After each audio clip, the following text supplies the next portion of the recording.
Olá pessoal, aqui é o Jordan do canal Eterna Busca. E antes de mais nada, eu queria pedir para vocês se inscreverem no canal, deixarem o like e dar uma olhadinha nos nossos outros vídeos também. E no vídeo de hoje a gente vai falar de um tema que tem assustado muita gente aqui no mundo, né? Que é a questão dos vírus. Então, assim, a gente vai falar um pouquinho sobre alguns aspectos que talvez a maioria das pessoas não saibam. Então, assim, a gente vai falar um pouco sobre como o vírus interferiu na nossa própria evolução. Por exemplo, o vírus nos deu a placenta, a gente passou a ter a poder o estabelecimento da placenta graças ao vírus. A gente vai ter outros estágios também da gravidez relacionado a DNA viral. A gente vai ter também outras tecnologias no tratamento de certas doenças que se usa o vírus. E o vírus também comprova alguns aspectos da migração humana e da história humana. Então, no vídeo de hoje, a gente vai falar um pouquinho disso tudo.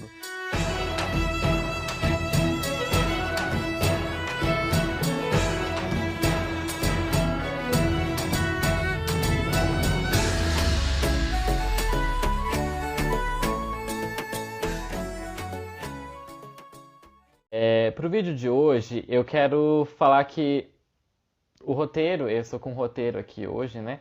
Que é como são muitas informações para garantir que a gente não vai se perder em nada, né? Então estou aqui orientado por ele.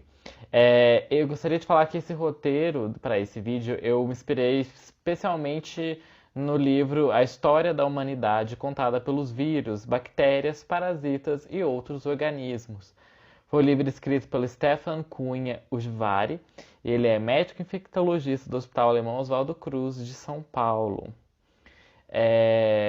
E também gostaria de falar que, além de ser inspirado nesse livro, que eu super recomendo todo mundo ler, porque é um livro muito interessante para você conhecer coisas sobre a história de inúmeras doenças, como essas histórias contam parte da nossa própria história ao aprender sobre elas. Então, assim, é um livro que eu super recomendo todo mundo dar uma lida, dar uma olhada. E além disso, eu também sou biólogo, né, formado pela Universidade Federal de Ouro Preto. Então, é, algumas coisas do que eu vou falar hoje também passam por essa minha experiência como biólogo. Então, a gente vai começar para a gente poder entender, né, os outros aspectos. Primeiramente, o que é um vírus, né? O vírus, ele não é considerado um ser vivo, né? Por que ele não é considerado um ser vivo? Porque ele não é capaz de se reproduzir sozinho, né? Ele não é capaz de ter uma vida se ele não estiver dentro de um hospedeiro. Então a gente não o considera como um ser vivo, né? Mas ele é um ser que tem material genético, então ele tem DNA ou RNA. Por que que ele não ele só tem basicamente o seu material genético e a sua cápsula que o envolve, né, proteica. E por isso ele precisa invadir um outro hospedeiro, né, no caso uma célula, e usar a maquinaria celular que aquela célula tem para produzir cópias de si mesmo. Depois que essas cópias estão produzidas, a célula vai se romper, né, morrendo e liberando os vírus que ela produziu, né? Então, assim, existem basicamente dois tipos de vírus. Aqueles vírus que são compostos por moléculas de DNA, aquela molécula que é de dupla face, e existe também vírus que são feitos de RNA. E a gente tem que pensar que toda vez que a célula vai fazer uma cópia do DNA dela, ela vai abrir toda aquela biblioteca gigantesca de informação que tem, ela vai copiar. Pensa em uma pessoa copiando à mão um livro. Quando você copia, pode ser que saiam erros, não é? Por isso existe uma pessoa que vai revisar aquilo para garantir que aquela informação que você está copiando é a mesma do livro original. Então, assim, o DNA ele tem mecanismos nas células para repararem e verificarem se houve algum erro, se foi colocado algo de errado, para garantir a fidelidade da cópia que está saindo, né? Só que O RNA, ele tem uma revisão menos eficiente dessas cópias. Por isso, por ele ter uma revisão menos eficiente das vezes em que está se copiando, ele pode sair com mais erros, é, por ele não passar por esse processo. Então, o que acontece? É, vírus que são de RNA, eles sofrem mutações, que são alterações do seu código original, muito mais rápido.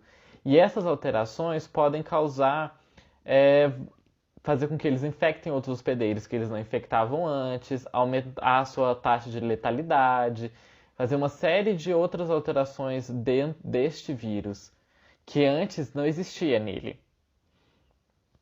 Então, assim,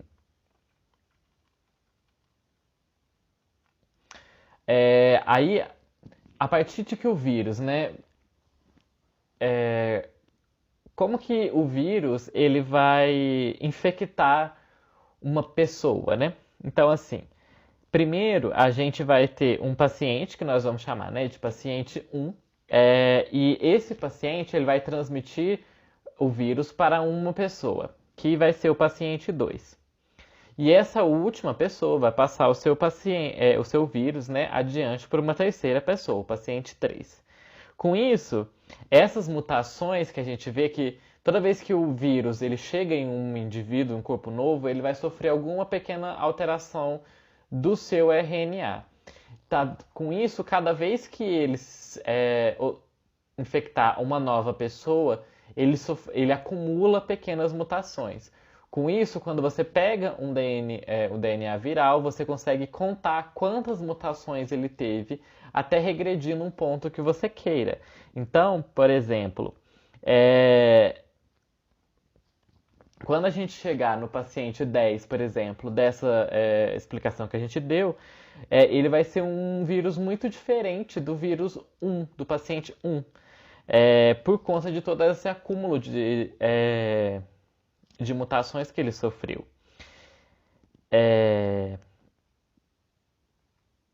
E outra questão é que, como é que o vírus vai saber qual célula do corpo que ele vai poder infectar? É que os vírus, para eles poderem se conectar e entrar dentro da célula, eles têm algumas estruturas na sua superfície que fazem com que eles reconheçam como se fosse uma chave, né?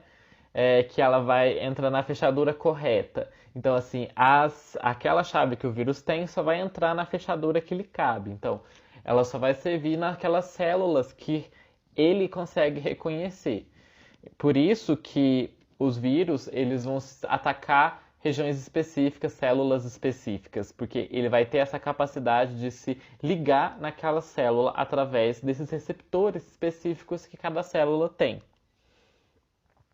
A partir desse momento, quando ele se ligou, ele vai abrir as membranas da célula e ele vai liberar ele vai abrir as membranas das células, se ligando às suas próprias membranas, e ele vai fazer com que o seu material genético entre dentro da célula.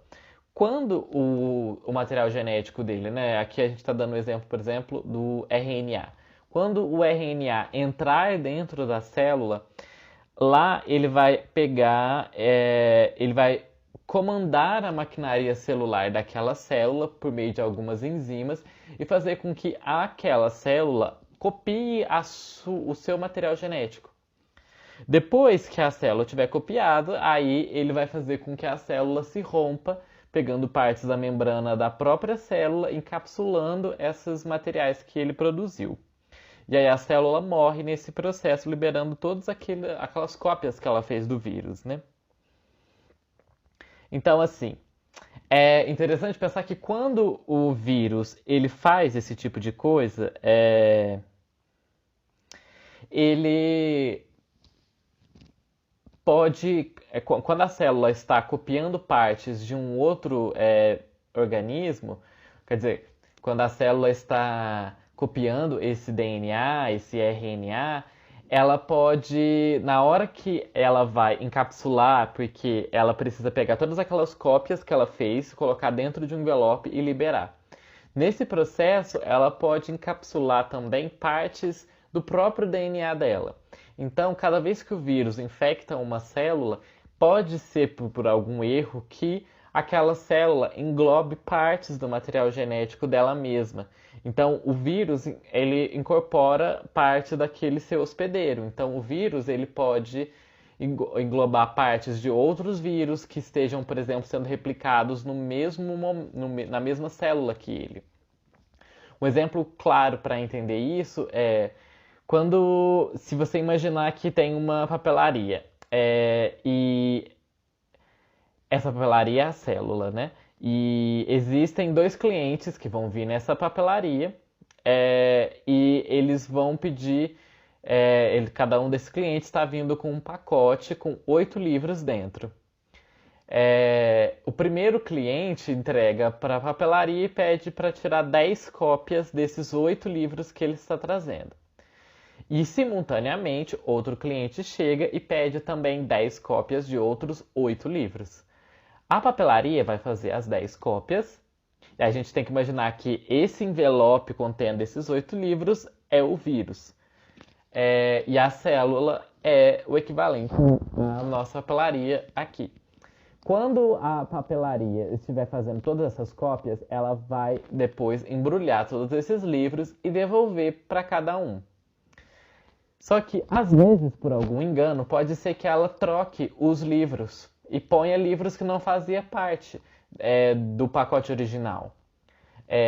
Por ela estar fazendo tudo ao mesmo tempo. E aí ela vai dar um terceiro pacote diferente. E esse é o princípio dessas mudanças que vai ocorrer do vírus dentro de uma célula. Se uma célula estiver hospedando mais de um vírus ao mesmo tempo, ela vai estar reproduzindo o material genético desse vírus e ela pode englobar esse material em um mesmo envelope, tornando um novo vírus. E é por isso que o RNA, o vírus de RNA, ele acaba tendo uma taxa de mutação muito alta e acaba se modificando muito rápido, né? Por isso que ele leva a essas epidemias como a do Covid-19 que a gente tem acompanhado agora, né? Então, assim, o interessante é que o DNA viral, às vezes, ele pode ser... Qual que é a palavra?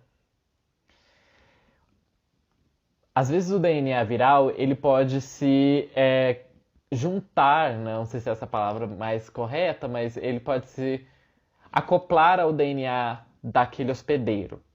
Então, assim, o vírus, ele vai fazer parte daquela célula, parte do seu DNA. Então, aquele DNA do vírus vai ficar naquela célula e ela vai continuar reproduzindo. Caso o vírus infecte uma célula germinativa, que é o nome que se dá para células reprodutivas, né, como o espermatozoide ou o óvulo, se ele se englobar em uma dessas células e o seu material ficar trocar ou ser inserido em alguma porção desse DNA, isso vai entrar para as próximas gerações e isso vai dar continuidade. E isso vai permanecer naqueles indivíduos. E isso acontece na nossa evolução humana, né? Tanto é que cerca de 8% de todo o nosso DNA, ele vem de genes de retrovírus.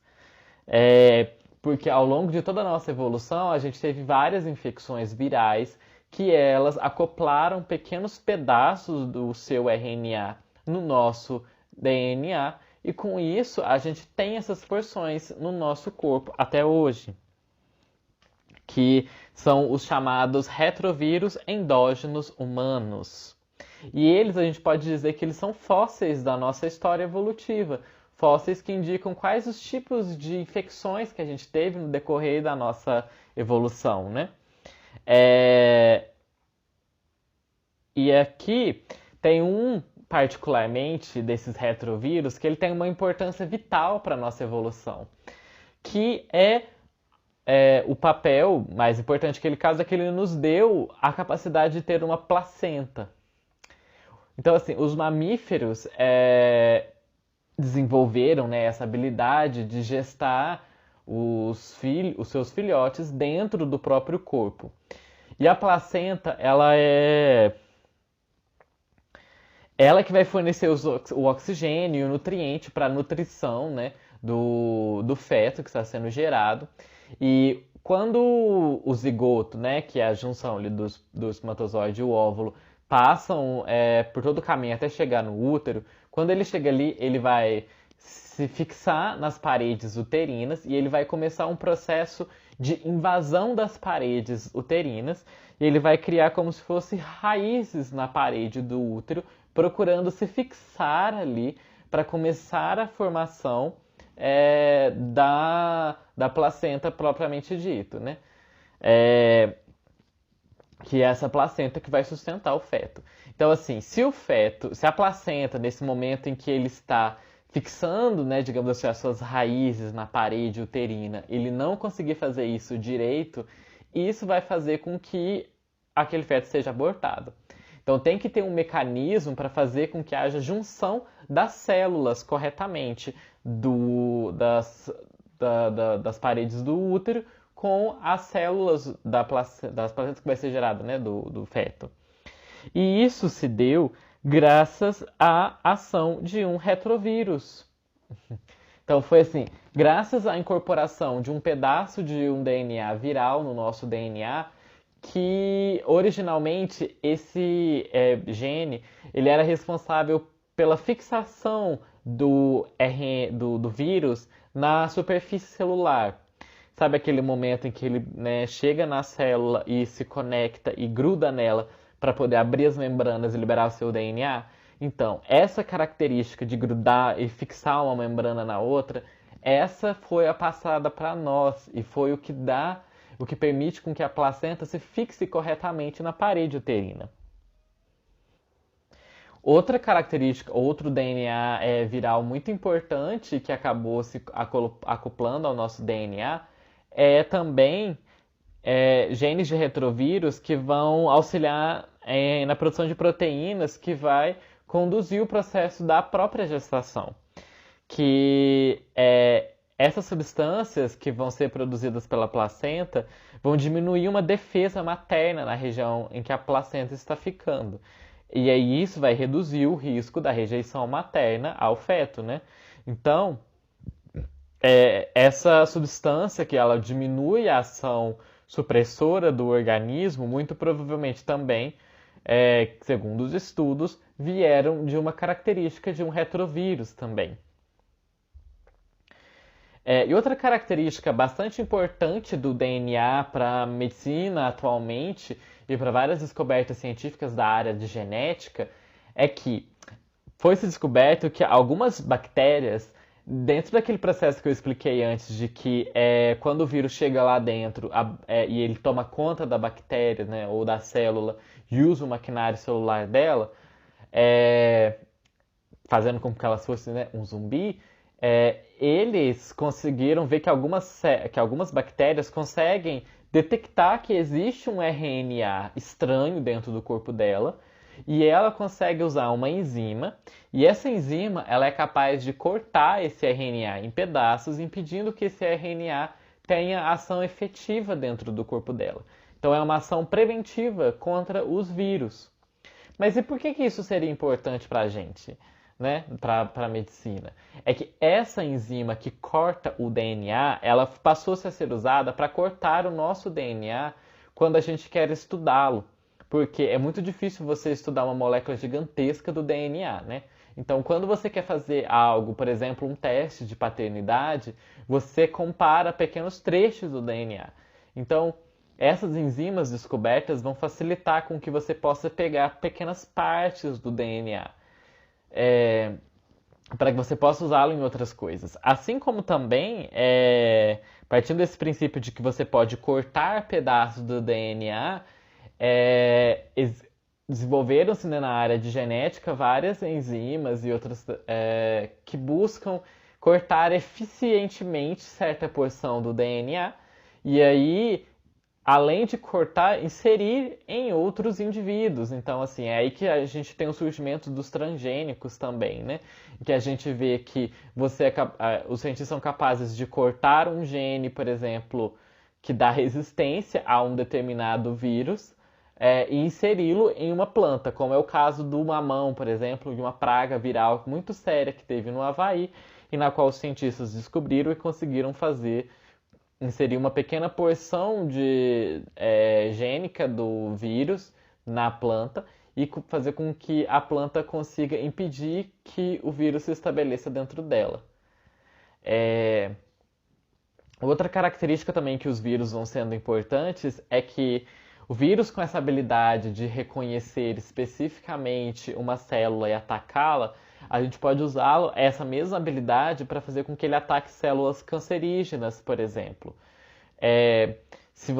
Algumas pesquisas já vão nesse sentido, que fazer com que o vírus tenha a capacidade, através de alterações que é feita, né, no seu código genético, de reconhecer que certa célula está, né, com algum defeito, né, com alguma produção anormal dentro dela, que não está cumprindo seu papel, e daí ela acabou se tornando cancerígena, e aí ele vai lá e começa a fazer o seu processo de infecção, como a gente viu antes, que ele toma conta e mata a célula, e vai espalhando pelas próximas, e ele só se espalha nessas células que estão doentes.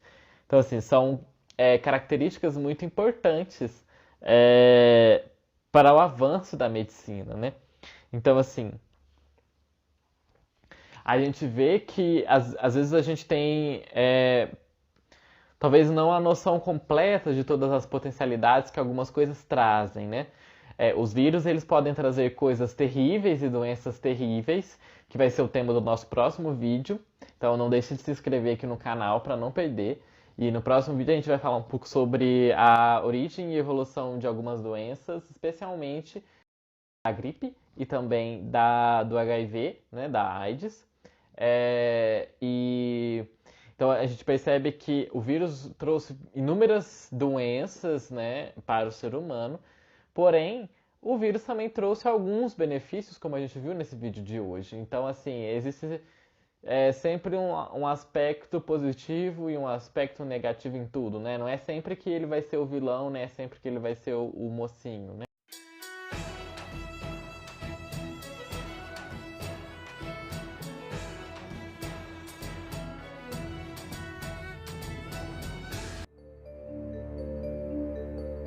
Every cell in your body is a tiny factory, constantly making proteins. Your genetic code, or DNA, directs every activity. Protein-making machinery in the cell reads the cell's own DNA and makes sure the cell proteins go where they're needed.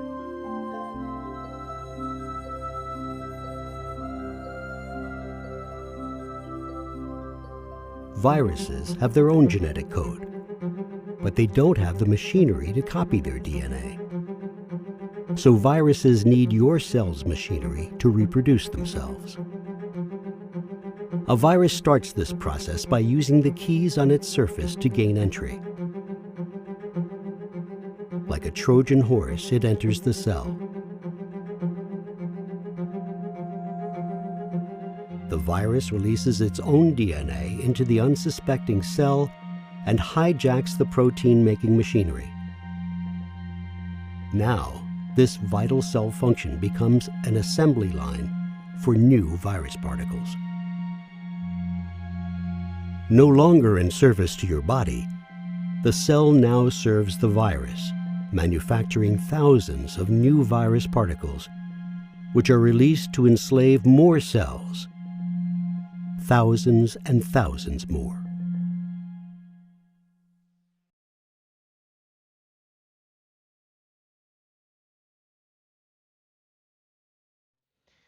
Então,